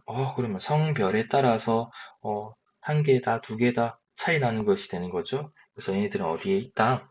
그렇지. 성염색체, X염색체 위에 있다. 라고 얘기를 할 수 있겠죠. 됩니까? 물론 자녀 3번은 남자인데 두 개 가지잖아요. 문제 자세히 보면 자녀 3번은 감수분열 시 염색체 비분리가 일어나서 만들어진 것들이에요. 만들어졌습니다. 태어난 겁니다. 그래서 자녀 3번은 제외하고 고려를 해야 되겠죠. 제외하고. 됩니까? 그래서 남자는 한 개를 가지네. 됩니까? 그렇게 봐주시면 될 것 같습니다. 그럼 자녀 2번 또 정상인 경우니까 한 개를 가지고 있으니까 남자 될 것이고요. 자녀 1번은 두 개를 가지고 있습니다. 여자 될 거겠죠? 되나요? 자, 그러면 얘 정리하면 이렇죠. 아버지는 BY입니다. 엄마는 일단 모르겠고요. 자, 자녀 3명 중에 자녀 1번은 B와 B별을 가져요. 그럼 하나의 B는 누구한테서? 아버지한테서. 그럼 B별은 누구한테서? 엄마한테서. 엄마는 뭘 가진다? B별을 가진다. 되겠죠? 자녀 2번 봤더니 뭘 가지고 있다? B를 가지고 있습니다. BY입니다. 남자니까. 되나요? 자, 그럼 이래 되면 이제 어떻게? 요 B는 누구 거? 자녀 2번의 B는 누구 거? 엄마 거. 그럼 엄마는 어떻게? B별을 가집니다. 1이 되겠죠. 근데 자녀 3번 봤더니 B도 있고 B별도 있어요. 근데 남자 안에 Y네요. 이렇게 되겠죠. 됩니까? 자, 근데 문제에서 뭐라 얘기했냐면 염색체 수가 비정상적인 정자와 정자 형성 과정에서 염색체 비분리가 일어났네요. 되겠죠. 그러면 아빠한테 Y가 올 것이고 아빠한테 와야 되는 게 뭐도 와야 된다? 그치? B밖에 없습니다. B. 그러면 다시 정리하면 엄마한테 B별 받고요. 아빠한테 B와 Y를 받습니다. 그럼 요 둘의 관계는 뭐가 된다? 상동 염색체가 됩니다. 그럼 감수 1분열 비분리, 감수 2분열 비분리. 그렇죠. 감수 1분열 비분리가 되겠죠. 그래서 디귿이 맞습니다. 자, 자녀 2번의 B는 엄마로부터 물려받은 것이다. 맞죠? 가 유전자는 X 염색체에 있습니다. 그래서 염색체 비분리 현상에 대해서 묻는 문제였지만 우리가 이것만 찾을 수 있었으면 아버지가 한 개만 가지네 라는 걸 가지고 우리가 X 염색체 위에 있습니다 라는 걸 찾을 수 있었습니다. 됩니까? 그래서 이렇게 돌연변이까지 같이 살펴보았습니다. 자, 이해 안 되는 부분들은 다시 한 번 더 보시고요. 긴 시간이었습니다. 그 긴 시간 동안 대단히 수고 많았고요. 혹시나 궁금한 점이나 뭐 이해 안 되는 부분들이 있으면 카톡으로 남겨주시거나 아니면 등교했을 때 질문해 주시면 되겠습니다. 자, 그래서 우리가 지금 계속 이제 11월 모의고사 대비해서 우리가 내용을 지금 보고 있는 중인데 작년 문제, 재작년 문제, 그 다음에 11월 20일 날 토요일 날 수업할 때 2018년도 문제까지 같이 보면서 내용을 정리를 하는 시간이 되었으면 좋겠습니다. 자, 긴 시간 동안 대단히 수고 많았습니다.